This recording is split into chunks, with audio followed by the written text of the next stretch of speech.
आज हम लोग कन्फर्मेशन ऑफ यूरिन पढ़ेंगे। कन्फर्मेशन ऑफ यूरिन पढ़ने से पहले आप लोग पहले फॉर्मेशन ऑफ यूरिन देख लीजिए।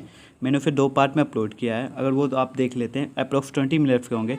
फिर आप कन्फर्मेशन ऑफ यूरिन देखते हैं, तब आपको अच्छे से समझ में आएगा और एनसीईआरटी की जितनी भी लाइन है वो आपको अच्छे से समझ में आ जाएगा। जो भी क्वेश्चन है आपके वो सॉल्व हो जाएंगे। अगर आपको किसी टॉपिक पे वीडियो चाहिए तो प्लीज़ कमेंट करके मुझे बताएं, और ये टॉपिक नीट के लिए बहुत ही इंपॉर्टेंट है। चलिए स्टार्ट करते हैं कन्फर्मेशन ऑफ यूरिन। सबसे पहले तो आप ये जान लीजिए, मिनिमम अमाउंट ऑफ आउटपुट जो यूरिन का होता है 400 ml होता है और मैक्सिमम 1 से 1.5 लीटर होता है।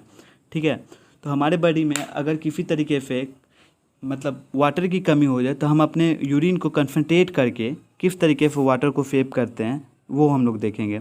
तो कन्सनट्रेशन ऑफ यूरिन में मोस्ट इंपॉर्टेंट पार्ट जो है जक्स्टा मेडुलरी नेफ्रॉन है।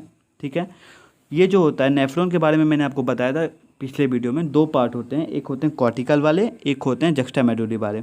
कॉर्टिकल वाले कॉर्टेक्स में होते हैं, जक्स्टा मेडुलरी वाले आपके मेडुला में होते हैं। कॉर्टिकल 85% होता है और जक्स्टा मेडुलरी 15% होता है। फिर भी ये इंपॉर्टेंट रोल करता है कन्फर्मेशन ऑफ यूरिन में और फॉर्मेशन ऑफ यूरिन में। एक कंडीशन हम लोग देखते हैं समझने के लिए, क्योंकि समझना है हम लोग को कन्फर्मेशन ऑफ यूरिन होता कैसे है, इसकी प्रोसेस कैसे होती है, ये सब हम लोग को समझना है, तभी हम क्वेश्चन को सॉल्व कर पाएंगे। सबसे पहले देखते हैं, अगर किसी में डिहाइड्रेशन हो जाए किसी भी आदमी में तो होगा क्या, उसका ब्लड वॉल्यूम डिक्रीज हो जाएगा और ब्लड फ्लूइड भी डिक्रीज हो जाएगा। फिर से अगर किसी में डिहाइड्रेशन होता है तो उसके ब्लड वॉल्यूम डिक्रीज हो जाएंगे और ब्लड फ्लूइड भी डिक्रीज हो जाएंगे। उसके कारण क्या होगा, ब्लड में सोल्यूट की कंसंट्रेशन इंक्रीज हो जाएगी और इसके कारण ब्लड ऑस्मोलरिटी भी इंक्रीज हो जाएगा। ब्लड की सोल्यूट की कंसंट्रेशन इंक्रीज हो जाएगी और ब्लड में ऑस्मोलरिटी भी इंक्रीज हो जाएगा। जब डिहाइड्रेशन होता है बॉडी में, उसमें ब्लड वॉल्यूम डिक्रीज हो जाता है और ब्लड फ्लूइड भी डिक्रीज हो जाता है। उसके कारण होता क्या है, ब्लड में सोल्यूट की कंसंट्रेशन इंक्रीज हो जाएगी और ब्लड की ऑस्मोलरिटी भी इंक्रीज हो जाएंगे। अब तो आपको समझ में आ गया होगा। आगे देखते हैं, तो होता क्या है, हमारे हाइपोथैलेमस में एक ऑस्मो रिसेप्टर होता है, ये आप देख सकते हैं, जो कि श्रिंक कर जाता है और एक्टिवेट कर देता है सुप्रा ऑप्टिक न्यूक्लियस को, जो रिलीज करता है एडीएच को। अब मैं बता दूं, ये ऑस्मो रिसेप्टर जो हाइपोथैलेमस में है वो श्रिंक करके सुप्रा ऑप्टिक न्यूक्लियस को रिलीज करने के लिए कहता है एडीएच को। और एडीएच जो है फिर हम कहते हैं एंटी डायरेटिक हार्मोन, जो कि कलेक्टिंग डक्ट में एक्ट करके, कलेक्टिंग डक्ट में एक्चुअली इम्परमिएबल होता है। ये जब एडीएच इस पैक करता है, ये इम्परमिएबल जो है आपके देख सकते हैं, इसको परमिएबल कर देगा। ठीक है, इसको परमिएबल कर देगा। एडीएच एक्ट करता है कलेक्टिंग डक्ट पे और उसको परमिएबल कर देगा, किसके लिए, वाटर और यूरिया के लिए। आपको याद रखना है, नॉर्मल कंडीशन में जब तक एडीएच नहीं रहता है ये इम्परमिएबल होता है वाटर एंड यूरिया के लिए, और यूरिन जो है पास आउट हो जाता है ईजिली। उसके बाद अगर एडीएच एक्ट कर दिया तो ये इम्परमिएबल को परमिएबल में बना देता है वाटर एंड यूरिया के लिए। और दूसरा हम लोग देखना है, अगर इम्पॉर्टेंट पार्ट जो है हेल्प ऑफ करता है कन्फर्मेशन ऑफ यूरिन में, वो है लूप ऑफ हेनले। अगर हम लोग लूप ऑफ हेनले का डायग्राम आपको दिखाएं, एक्चुअली वो नेफ्रॉन का पार्ट होता है, जक्स्टा मेडुलरी नेफ्रॉन का, जो डीप आता है मेडुला में। अब देखते हैं लूप ऑफ हेनले का एक डायग्राम मैं आपको दिखाता हूँ। ये है लूप ऑफ हेनले। ठीक है, इसमें भी काउंटर करेंट मैकेनिज्म होते हैं। इसमें फ्लूइड के डायरेक्शन इस तरीके से होते हैं, डिफेंडिंग वाले में नीचे की तरफ, असेंडिंग वाले में ऊपर की तरफ। ये आपका कलेक्टिंग डक्ट हुआ, ये आपका कॉर्टेक्स रीजन हुआ, ये आपका मेडुला रीजन हुआ, मैं भी बता रहा हूँ। और ये यहाँ पे आपका होता है वेजा रेक्टा, और ये दोनों मिलकर, वेजा रेक्टा और आपके लूप ऑफ हेनले मिलकर कन्फर्मेशन ऑफ यूरिन में इंपॉर्टेंट रोल करते हैं। एक चीज़ और बता देता हूँ, यहाँ पर जो thick segment of ascending loop of Henle है, बहुत ही इंपॉर्टेंट रोल करता है कन्फर्मेशन ऑफ यूरिन में। कैसे करता है वो भी मैं आपको बताऊँगा। चलिए मैं पीछे जाकर आपको फिर से वही स्लाइड में लेके आ रहा हूँ। ये देखिए, लूप ऑफ हेनले हो गया, कलेक्टिंग डक्ट मैंने बता दिया, जब तक एडीएच चेक करता है कैसे करता है मैंने आपको समझा दिया है। काउंटर करेंट मैकेनिज्म मैंने आपको बताया, अभी काउंटर करेंट मैकेनिज्म करता है वाजा रेक्टा और लूप ऑफ हेनले। और वाजा रेक्टा जो है आपका, वाजा रेक्टा उसमें जो ब्लड होते हैं वो बहुत कम आते हैं, 2 to 3% ब्लड आते हैं और वो फ्लगिफ होते हैं। चलिए आगे देखते हैं। ये वाले पार्ट में हम लोग को देखना है कि आखिर अगर हमारे बॉडी में जो नॉर्मल वर्टिब्रेट की ये ऑस्मोलरिटी होती है वो 300 होती है, हम उसको 4 टाइम ज़्यादा कन्सनट्रेट कर सकते हैं। अगर बाई चांस किसी तरीके से हमारे बॉडी में वाटर की कमी हो गई तो हम यूरिन को कन्सनट्रेट कर सकते हैं 4 टाइम्स। तो 4 टाइम्स कन्सनट्रेट करने के लिए हमें 1200 ऑस्मोल तक जाना पड़ेगा। अब हम इसे करेंगे कैसे, तो हमें मेडुलरी इंस्टिट्यूशियम का ऑस्मोलरिटी को इंक्रीज करना पड़ेगा। उसको इंक्रीज करने के लिए जो सबसे इंपॉर्टेंट रोल करता है वो है thick fragment of ascending loop of Henle. मैंने अभी तुरंत आपको बोला था thick fragment of ascending loop of Henle. और दूसरा एक ऑस्मोलाइट है जो कि यूरिया जब एडीए चेक करता है तो मेडुलरी कलेक्टिंग डक्ट इसे निकालता है। तो सबसे पहले तो हमें ये देखना है ये वाले पोर्शन, फिर हम इसमें आएंगे how to maintain increase osmolarity जब हम लोग मेंटेन कर लेंगे। पहले तो ये छोटा लग रहा है इतना, पर ये इतना छोटा नहीं है, प्रोसेस बहुत ही बड़ा है। मैं आपको बता रहा हूँ लाइन से, ये आप देखिए। सबसे पहले तो आप ये देख लीजिए लूप ऑफ एनले है ना, ये वाले लूप ऑफ एनले है। तो लूप ऑफ एनले में होता है कि ये थिक फ्रेगमेंट है, और ये थिक फ्रेगमेंट जो है लूप ऑफ एनले का ये है परमिएबल है आपके इलेक्ट्रोलाइट्स के लिए, और ये जो है परमिएबल है आपके वाटर के लिए। मैं बता दूं ये वाटर के लिए परमिएबल है, ये वाले वाटर के लिए परमिएबल है, और ये वाले जो आपके इलेक्ट्रोलाइट्स के लिए परमिएबल है। फिर मैं आपको बता दूं अगर ये इलेक्ट्रोलाइट्स के लिए परमिएबल है तो यहाँ पे क्या होगा, थिक फ्रेगमेंट जो है आपका लूप ऑफ एनले का असेंडिंग लूप ऑफ एनले, यहाँ पे आपके आयन्स आएंगे और ये ज़्यादा रीअब्जॉर्ब करने लगेगा, और ये आयन्स को यहाँ फेंकने लगेगा मेडुलरी इंस्टिट्यूशियम। इससे क्या होगा, ऑस्मोलरिटी इंक्रीज होगी।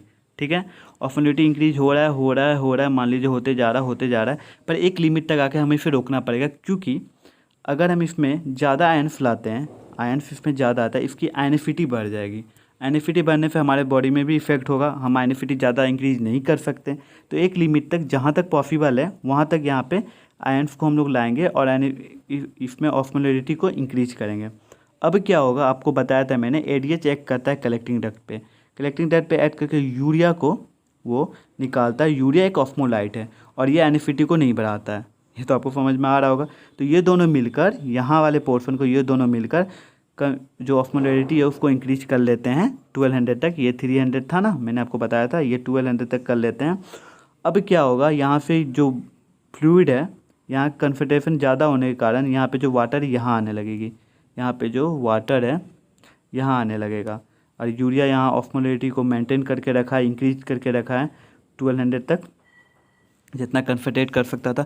अब एक चीज़ जान लीजिए, ब्लड जो होता है हमारे बॉडी में वो किसी भी चीज़ को कहीं रुकने नहीं देता है, और हमें करना क्या है, इसमें कुछ देर तक इसे मेंटेन रखना है, क्योंकि कंसंट्रेट करना है यूरिन को हमें। अब यहाँ पे इंपॉर्टेंट आता है लूप ऑफ एनले और वेजा रेक्टा का, जो कि मिलकर काउंटर करेंट मैकेनिज्म से इसे मेंटेन करते हैं। मैंने आपको बोला था काउंटर करेंट मैकेनिज्म कैसे करते हैं मेंटेन, देखिए how to maintain and increase instantaneous medullary instantaneous osmolarity, कैसे मेंटेन करते हैं। तो वाजा रेक्टा काउंटर करेंट एक्सचेंज करता है मल्टीपलर सिस्टम बिटवीन वाजा रेक्टा और लूप ऑफ एनले। मैंने इसे शॉर्ट में लिखा है, आइए मैं एक डायग्राम से आपको शुरू से बताता हूँ आखिर होता क्या है। मैंने आपको यहाँ बताया ये थिक फ्रेगमेंट है, यहाँ से जो है आपका यहाँ पे ऑस्मोलरिटी को इंक्रीज करने के लिए आयन्स आए, फिर यूरिया आए, यूरिया मिलके किए, फिर यहाँ से वाटर आके सबको मेंटेन हो गया, जितना हमें चाहिए था हो गया। अब इसे हमको मेंटेन करना है कुछ देर तक कि ब्लड इसे ना ले जाए अपने साथ। तो करना क्या पड़ेगा हमको, ब्लड ना ले जाए इसे, तो हमें पता है वाजा रेक्टा में, ये वाले वाजा रेक्टा जो है, इसमें जो है जो भी आपके ब्लड आते हैं 2 to 3% आता है, और वो भी स्लगिश होते हैं। जो एनाटॉमिकली डायग्राम है उसमें क्या है कि ये वाले जो पोर्शन है, ये वाले इसके ऊपर आते हैं, ठीक है, और ये वाले जो हैं इसके ऊपर आते हैं। जो आपके बुक में डायग्राम है इसमें मैंने डिस्क्राइब करके बताया है, इसलिए ये वाले पोर्शन जो है असेंडिंग लूप ऑफ एनले जो आएंगे डिफेंडिंग वाजा रेक्टा के पास आएंगे, ओके। और तो आपके डिफेंडिंग वाजा रेक्टा जो है आपके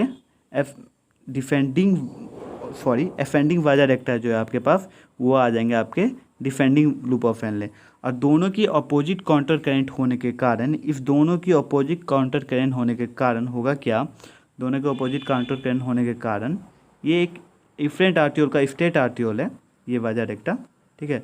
होगा क्या, काउंटर करंट मैकेनिज्म होगा, ये वाले इसके ऊपर, मैं फिर से आपको बता रहा हूँ, और ये वाले इसके ऊपर।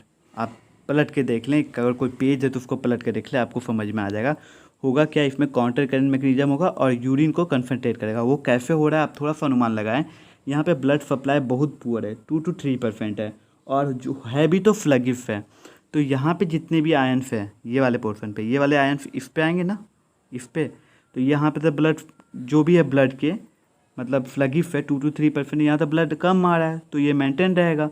यहाँ से जो आयन है फिर इंस्टेंटेनियस में मेडुलरी इंस्टिट्यूशियम में आएगा, फिर मेंटेन रहेगा, फिर ये यहाँ से उठाएगा, फिर ये यहाँ आएगा, मतलब आप खुद अनुमान लगा लीजिए, यहाँ पर जो है ब्लड फ्लो है ही नहीं, कम है, तो यहाँ पे मेंटेन हो जाएगा कुछ देर के लिए, और हम इस तरीके से कन्संट्रेशन ऑफ यूरिन कर लेते हैं। और यहाँ पे कलेक्टिंग डस्ट का आपको फंक्शन मैंने बता दिया, एडीएच पैक करके यूरिया को और आपके वाटर के लिए परमेबल करता है, जबकि नॉर्मल कंडीशन में इम्परमेबल होता है। और दूसरा मैंने आपको क्या बताया, ये वाजारेक्टर के साथ मिलकर काउंटर करंट एक्सचेंज मैकेनिज्म, जिसे हम लोग कहते हैं counter current exchange multiplier between क्या हो जाएगा, वाजारेक्टा और लूप ऑफ हेनले, ये दोनों मिलकर बहुत ही इंपॉर्टेंट रोल करते हैं काउंटर करंट मिलकर, और ये जो है कन्संट्रेट करते हैं यूरिन को। अब आपको इस वीडियो का जो भी डायग्राम है वो अच्छे से समझ में आ गया होगा। ये तो मैंने आपको बता ही दिया कैसे मेंटेन किया जाता है ऑस्मोलैरिटी को और इंक्रीज कैसे किया, और इस तरीके से हमारे बॉडी में जो ब्लड वॉल्यूम कम हुए थे वो नॉर्मल कंडीशन में हो जाएंगे, और नॉर्मल कंडीशन में ब्लड वॉल्यूम होने के कारण ऑस्मोलैरिटी डिक्रीज हो जाएगी, जो ऑस्मोलैरिटी ब्लड में बढ़ी थी, कन्संट्रेट हुए थे, उसके बाद क्या होगा, ये प्रोसेस फिर नॉर्मल तरीके से आपकी बॉडी रिएक्ट करने है। ये सारा फंक्शन किडनी में हो रहा है। और मैं आपको बता दूं, इस टॉपिक के बाद आपके एक ही टॉपिक बचते हैं, ऑटो रेगुलेशन और मैच्योरेशन, ये दोनों करने के बाद एक्सक्रीशन ख़त्म हो जाएगा। अगर आपको इस वीडियो अच्छा लगा है तो प्लीज़ सब्सक्राइब करें और अगले वीडियो का वेट करें, मैं अपलोड करूँगा। Thank you.